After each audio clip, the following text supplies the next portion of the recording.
જય શ્રી કૃષ્ણ મિત્રો, મારી ચેનલમાં આપ સૌ ભક્તો મિત્રોનું સ્વાગત છે. મિત્રો, આજની વિડીયોમાં આપણે પુરુષોત્તમ માસનો અધ્યાય 3ની કથા સાંભળશું. મિત્રો, આપે જો હજી સુધી ચેનલને સબસ્ક્રાઈબ ન કરી હોય તો કૃપયા કરી લેશો, જેથી આપણે દરરોજ કથા, વાર્તા, અધ્યાય, મહાત્મ્ય વગેરે સાંભળવા મળતા રહેશે. મિત્રો, પવિત્ર એવો પુરુષોત્તમ માસ ધર્મ, ભક્તિ, જપ, તપ, વ્રત, દાન વગેરે કરવા માટે આવી ગયો છે. તો આપ સૌ તેનો પુણ્ય લાભ અચૂક લેશો. હવે સાંભળશું આપણે અધ્યાય 3ની કથા. મિત્રો, અધ્યાય 2માં આપણે સાંભળ્યું કે નારદ મુનિએ ભગવાન નારાયણને પ્રશ્ન કર્યો કે હે પ્રભુ, જગતના કલ્યાણ માટેનો કોઈ ઉપાય મને બતાવો.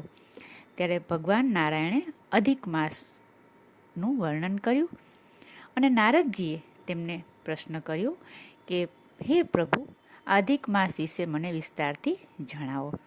હવે અધ્યાય 3માં આપણે સાંભળશું મળ માસની શરણાગતિ. ભગવાન બોલ્યા, હે નારદજી, આ કથા શ્રી કૃષ્ણ ભગવાને ધર્મરાજાને કહી હતી. આ કથા સાંભળવાથી પાંડવો કૌરવોના ત્રાસમાંથી મુક્ત થયા હતા. તેથી અર્જુને પૂછ્યું, હે પ્રભુ, આ માસને અધિક માસ કેમ કહેવામાં આવે છે? તેનું વ્રત કરવાથી શું ફળ મળે છે? તે અમને કૃપા કરીને વિસ્તારથી જણાવો.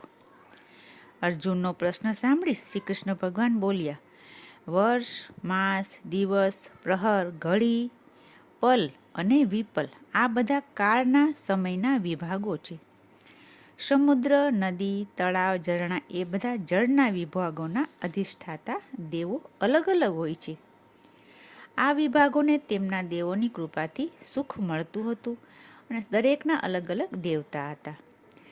તેમાં 12 મહિનાના અવશેષમાં 3 વર્ષે આ અધિક માસનો ઉમેરો થયો.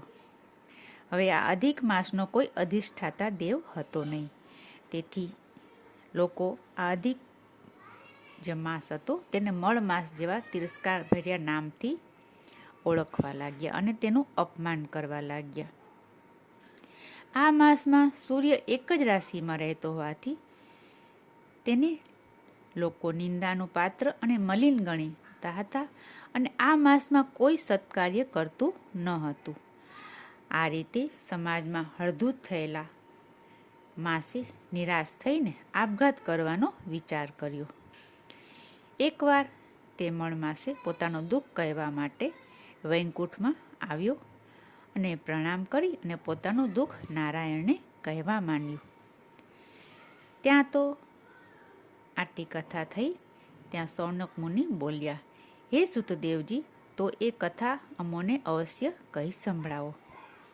સૂત પુરાણી બોલ્યા, હે સૌનક, શ્રી કૃષ્ણે ભગવાને પાંડવોને સંભળાવેલી અને ભગવાન નારાયણે નારદજીને તે કથા કહેલી એ પાવન કથા હું તમને કહી સંભળાવું છું.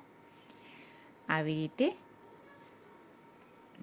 ભગવાન નારાયણે નારદ મુનિને અધિક માસનું વર્ણન કરવાનું વિસ્તારથી ચાલુ કર્યું. હવે પછીની કથા આપણે અધ્યાય 4માં સાંભળશું.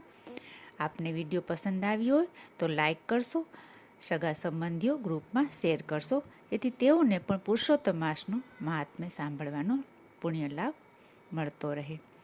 ફરી મળીશું બીજી વિડીયોમાં. ત્યાં સુધી જય શ્રી કૃષ્ણ, જય પુરુષોત્તમ ભગવાન સૌને કલ્યાણ કરે એવા શુભાશય સાથે આજની વિડીયો પૂરી કરું છું.